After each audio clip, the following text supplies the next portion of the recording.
挑战用迷你厨房做粉丝想吃的食物，粉丝说什么我就做什么。来看一下上期的视频粉丝评论啊。这个叫张北的粉丝想看我做薯条，有好多想看我做薯条的呀。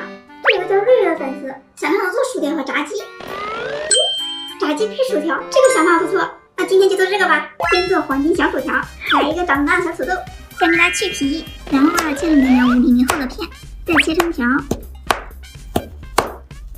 切成这样就可以了。然后放这个小盆，往里面加入清水，水没过这个土豆，再往里面加入少许盐，半勺白醋，搅拌均匀，浸泡10分钟。Later， 当这个土豆快泡好的时候，锅中加水，水开下土豆条，煮个1分钟，煮至这种半透明状态，捞出来，迅速放入冷水里。这个多过几遍凉水，再用厨房纸吸干表面的水分。吸干水分之后，加入1勺淀粉，搅拌均匀，使这个土豆条多裹上一层淀粉。为了做这个薯条还要炸鸡腿，我还特意买了一个炸锅，它里面还有一个带漏的，这样是不是很方便？锅中加油，油5成热，放入土豆条。下锅之后先不要搅动，等个10秒再搅动，炸至表面脆硬，捞出来，放凉10分钟，油7成热，再复炸1分钟，表面变得金黄色，捞出来控油，装盘。接着再做黄金脆皮炸鸡腿，鸡腿提前给它浸泡2小时，再来给它戳上孔，方便入味。鸡腿放碗里，加半勺料酒，1勺生抽，再来点姜和蒜，少许食用盐，少许13香，少许胡椒粉，适量的辣椒粉，然后给它搅拌均匀，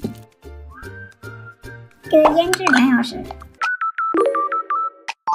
2个小时过去了，这个鸡腿已经腌好了，给它上一层淀粉，再裹一层拌液，最后裹上面包糠，油7成热，下鸡腿，炸个10分钟左右，捞出来，再搭配一杯快乐水，还有番茄酱，上桌。真香！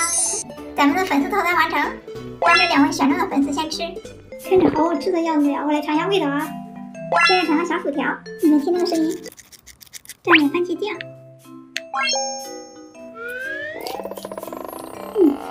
好好吃啊，外焦里嫩，好吃的我停不下来。再来尝尝我的黄金鸡腿，啊，真香！哎呀，这个吃起来更香哎，表皮脆脆的，里面很鲜嫩，还有很多汁水。这个很入味，还有个蒜香，再做点快乐水，一口就吸没了。没吃过瘾，那下期大家还想看我做什么菜？请们在评论告诉我，都会给大家安排上哦。